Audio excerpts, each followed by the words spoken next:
লক্ষ প্রদীপ জ্বলে। একটি মোমবাতির আলো থেকে যদি হাজার লক্ষ কোটি মোমবাতির আলো জ্বলে, সেই মোমবাতির আলো কখনো নিম্নে না, অর্থাৎ তার পরিপূর্ণ অবস্থানে থাকবে।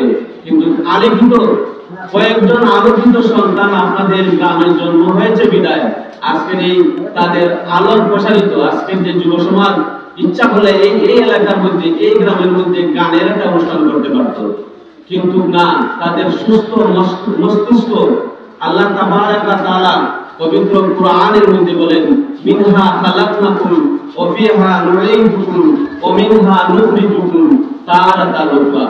প্রত্যেকটি মানুষের মস্তিষ্কের মধ্যে হাজার হাজার লক্ষ লক্ষ লিভার রয়েছে, যেটা আমাদের সাধারণত মেমোরি কার্ড বললে সবচেয়ে সুবিধা হয়। একটা মেমোরির মধ্যে লক্ষ লক্ষ ওয়ার্ড, লক্ষ লক্ষ কথা লিপিবদ্ধ করার ক্ষমতা প্রত্যেক মানুষের আছে। কিন্তু আমরা কোনো মানুষের মস্তিষ্কের মধ্যে ইবা কম থাকে। আমাদের যেমন প্রত্যেক মাটির মধ্যে এই ফসল ফলে, তবে কিছু কিছু মাটির মধ্যে ফসল একটু কম হয়, যেমন দোআঁশ মাটি, এঁটেল মাটি, খাদা মাটি, অর্থাৎ শক্ত যে মাটি আছে সেই মাটির মধ্যে কিন্তু ফসলটা কম হয়, কিন্তু দিতে হয় ইউরিয়া সার। আমি যে মায়ের ঘরের সন্তান, আমার বোনও সেই মায়ের সন্তান, কিন্তু আমি শিক্ষা প্রতিষ্ঠানে গিয়েছি, শিক্ষক আমাদের শিক্ষা দান করেছেন, আমি এখানে পড়তে পারি বিসমিল্লাহ একাডেমি খাইরগাঁও, কিন্তু আমার বোন আমার পরে হলো তিনি স্কুলে যান নাই, কিন্তু তার যে চোখ আছে, তার যে মাথা আছে, তার যে মস্তিষ্ক আছে, সবকিছু সমান। এটা নয় এর চেয়ে আর বড় করে লেখলেও পড়তে পারে না। এর কারণটা কি? কারণটা হলো সে শিক্ষা প্রতিষ্ঠানে যায় নাই। প্রত্যেক মানুষের মধ্যে নলেজ আছে, কিন্তু নলেজটা কাজে লাগাইতে হবে। আর সেই ধারাবাহিকতায় আমরা গ্রামের প্রতিটি মানুষ কর্ম করি। আমাদের বিশেষ করে আমি আমার পক্ষ থেকে এই গ্রামের সকল অভিভাবককে করজোরে বলবো, আপনি আপনার সন্তানকে অনেক কষ্ট করেন, পাহাড়ের মাটি কাটেন, পাথর খোদাই করে দিলেন কিন্তু সন্তানের জন্য, কিন্তু সন্তান কিন্তু এমন পজিশনে রেখে যাচ্ছেন, সেই সন্তান মরার পরে, কবরে রাখার পরে, কবরে আপনি সকালের সময় এবং মারা যাওয়ার পরে কবরে গিয়ে কি করবে সেটাও আপনি বলে দিতে পারছেন না। শুধু খাওয়াইছেন আর ভালো ভালো জিনিস পড়াইছেন, এটার নাম জীবন নয়। জীবন হচ্ছে এই জীবন, যে জীবনের মধ্যে সার্থকতা আছে, পরিবার থেকে শুরু করে সমাজ পর্যন্ত।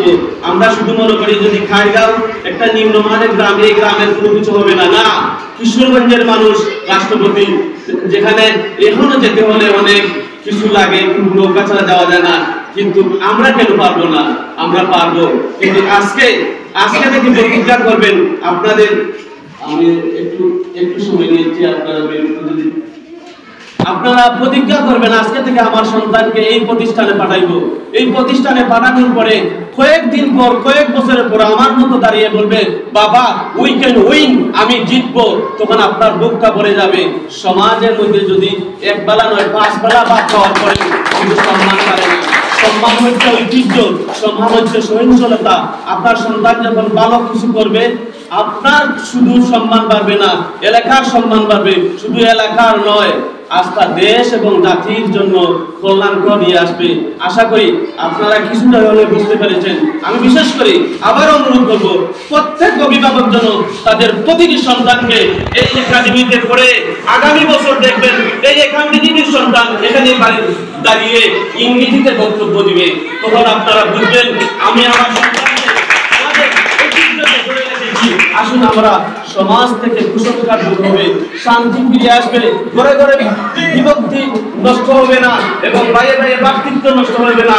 সমাজের প্রতিটি মানুষ যেন তাদের সুসন্তান জন্ম দেওয়ার একটা পায়তারা সৃষ্টি হয়ে যাবে।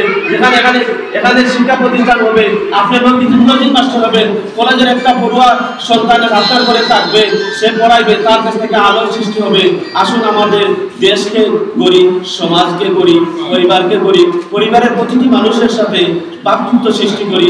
গ্রামের প্রতিটি মানুষের যদি কারো বিদ্বেষ থাকে, তাদের মধ্যে মন মানসিকতা থাকে, সব কিছু ছেড়ে দিয়ে কিন্তু একটা কথা মনে রাখবেন, পুরো নাম আপনি মরে যাবেন, এটা সত্য। পৃথিবী যাই করুক না কেন কিন্তু সত্য। যদি কিছু রেখে যেতে পারেন তাহলে এটাই হইল ধন্য। আশা করি আপনারা বুঝেছেন আমার কথা এবং কাজের মধ্যে যদি কোনো ভুল ত্রুটি হয় তোমার দৃষ্টিতে দেখবেন। আমরা আল্লাহর কাছে দোয়া করি এই প্রতিষ্ঠান যেন কিয়ামত পর্যন্ত দাঁড়িয়ে থাকে, আর কিয়ামতের মধ্যে দাঁড়িয়ে যেন সন্তান বলতে পারে, বাবা আপনি নেক সন্তান পেয়ে গেছেন, এই জন্য আমি আপনার জন্য দোয়া করব। আশা করি আপনারা বুঝেছেন। আমার জন্য দোয়া করবেন। আল্লাহ হাফিজ। আসসালামু আলাইকুম ওয়া রাহমাতুল্লাহ। আমিন।